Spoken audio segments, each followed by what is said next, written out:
You are listening to This Week in Taiwan. I'm Eloise Phillips. Every Saturday, we break down the biggest stories making headlines across the country, from politics and economics to culture and the unexpected. Whether you're tuning in from Taipei or halfway around the world, we've got you covered with what you need to know to stay in the loop.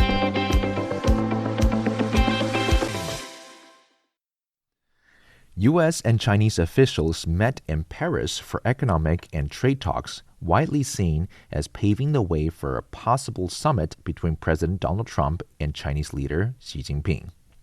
But the escalating war with Iran and mounting disruption in the Strait of Hormuz are reshaping those plans.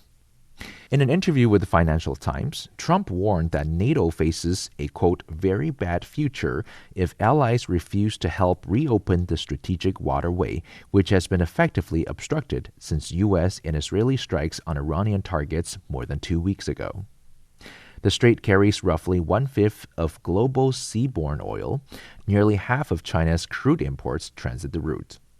Trump also pressed Beijing to assist, arguing that China is heavily dependent on Persian Gulf energy supplies.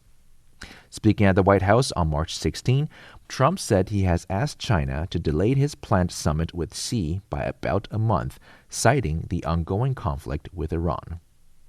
Analysts say the Middle East crisis is now affecting Washington's diplomatic calendar and injecting uncertainty into high-level U.S.-China engagement. According to CNA, Taiwan's state-run central news agency, military analyst and commentator Song Zhongping said Beijing is unlikely to join a U.S.-led naval escort mission, emphasizing China's long-standing preference for political and diplomatic solutions.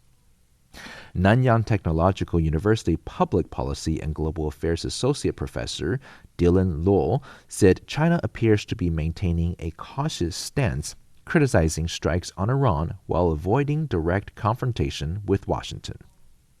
Trump's call for Allied and Chinese participation underscores how quickly the Hormuz crisis has become a global test of alliance politics and a new pressure point in U.S.-China relations. Joey Chow for RTI News.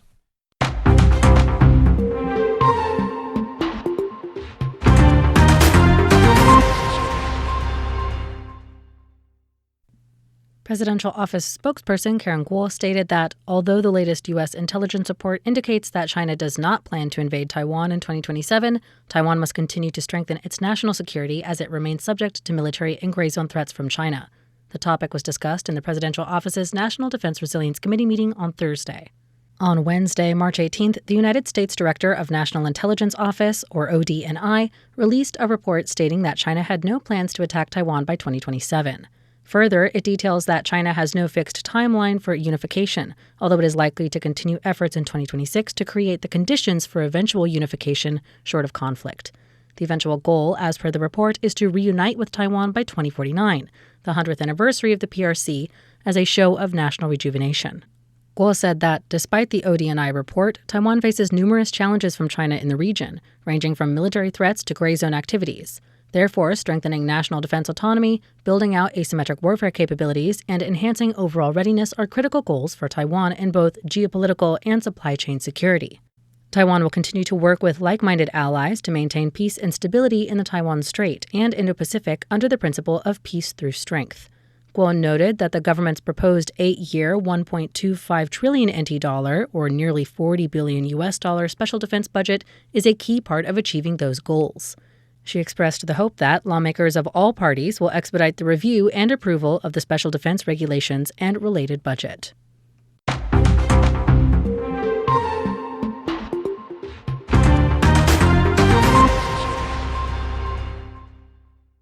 With Monday, March 23rd, marking the 30th anniversary of Taiwan's direct presidential elections, President Lai Ching-te posted on Facebook, underscoring this courageous choice made in 1996, which led to the prosperous daily life of 2026.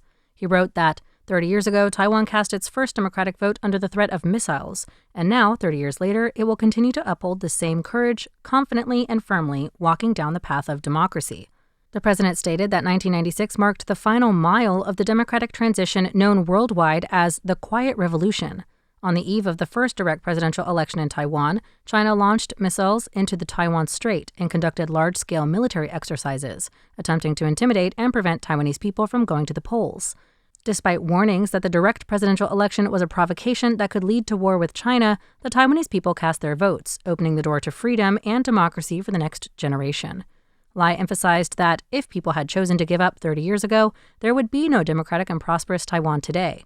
He stated that it is precisely because of their courage and perseverance that Taiwan's semiconductor and AI industries stand out globally, making Taiwan an indispensable part of the global supply chain and a vital force for good in the world. He thanked every courageous citizen, saying that today is the result of sacrifices and contributions of countless democratic predecessors and the collective efforts of all 23 million Taiwanese people.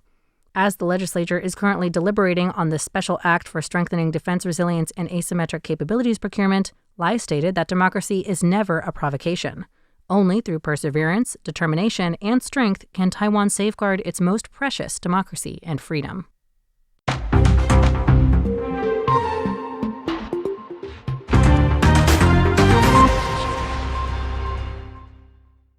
United States politicians led a bipartisan Senate resolution commemorating the 30th anniversary of Taiwan's first presidential election this Monday, while also recommitting U.S. support toward Taiwan as established by the Taiwan Relations Act and the Six Assurances. 3 Senate Foreign Relations Committee members, Tammy Duckworth, John Curtis, and Tim Kaine, led the resolution, co-sponsored by 8 other senators. Illinois Senator Duckworth called the anniversary historic for Taiwan, adding, "The United States will continue to support Taiwan's prosperity, and we will oppose any kind of unilateral aggression from the PRC that would endanger a democratic friend or the health and stability of the global economy." Utah Senator Curtis said he lived in Taiwan during the martial law period and witnessed firsthand a society striving for greater freedom. He said, "Over the past 30 years, Taiwan's embrace of democratic elections has transformed it into one of the world's most vibrant, prosperous, and innovative societies." Foreign Minister Lin Jialong responded, saying he welcomes the politicians' renewed affirmations of Taiwan's democratic achievements and thanked the U.S. for its long-standing bipartisan support of Taiwan's democracy, freedom, and security. The Foreign Ministry stressed that the Treaty of Peace with Japan has superseded the Cairo Declaration and the Potsdam Declaration. The ministry said Taiwan's first direct presidential election took place in 1996, with central executive and legislative representatives being elected by the Taiwanese people since. They said this makes it the sole legitimate government effectively governing and representing Taiwan internationally. The ministry added that this established the status quo of equal existence and non-subordination between Taiwan and China.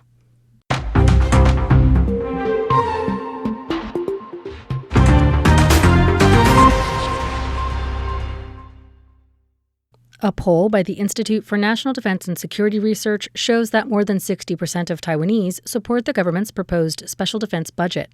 This Wednesday, Defense Minister Wellington Koo said he hopes both the ruling and opposition parties will consider public sentiment as they conduct a review.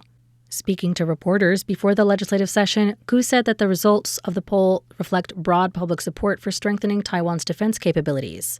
He further noted that the data not only shows support for enhancing national defense, but also endorses the cabinet's 1.25 trillion NT dollar version of the bill, in accordance with the principle of achieving peace through strength and continuously building deterrence. Gu urged the legislature to carry out its review with these findings in mind, saying he hopes lawmakers from both sides can set aside partisan politics and work rationally toward enhancing the country's combat and deterrence capacity. In response to opposition criticism that arms purchases from the United States have frequently been delayed and lack adequate oversight mechanisms, Gu stressed that Washington has already established a dedicated task force to accelerate deliveries, and that Taiwan cannot put defense building on hold simply because of delays in individual cases. He emphasized that all military capabilities must be built up incrementally and continuously.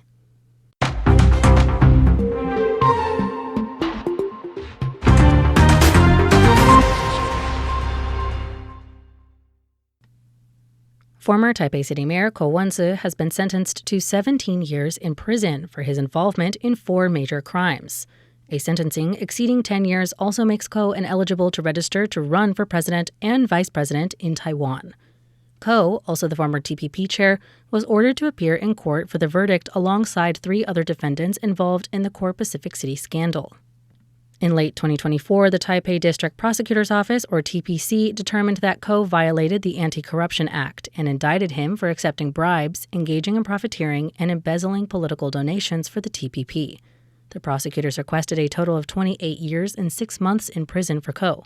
He was sentenced last September on a bail of 70 million NT dollars, or $2.15 million, pending sentencing. After the 2-year legal battle, the Taipei District Court delivered its first instance verdict, sentencing Ko to a combined 17 years imprisonment with a 6-year deprivation of civil rights. The supplementary civil rights deprivation penalty is often applied to criminal cases and prevents criminals from holding public office and voting for a period of time. Presidential and Vice Presidential Election and Recall Act Article 26 stipulates that candidates who have been given a death sentence, life imprisonment, or a sentence of 10 years or more are disqualified from running for president and vice president. The legislation applies to first-time instance verdicts even when appeals are possible, and determines that Ko has lost eligibility to run for president or vice president in future elections.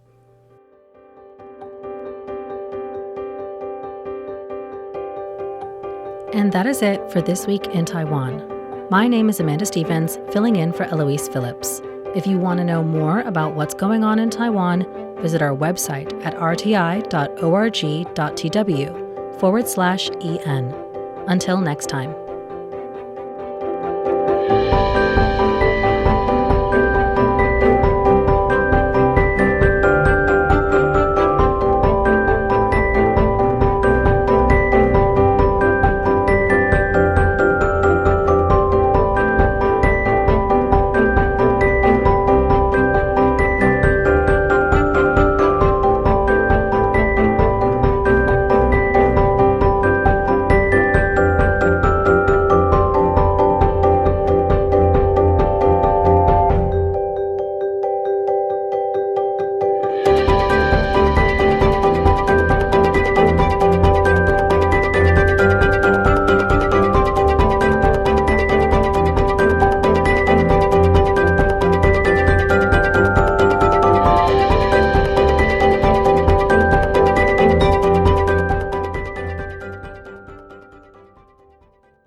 Apple Podcast, Google Podcast, SoundOn Podcast, Spotify, you name it, we're on it. You can find selected shows produced by RTI's English team on different streaming services. All you have to do is search for the show or type RTI. Find an episode you find interesting, hit play, and you'll learn more about Taiwan and its people.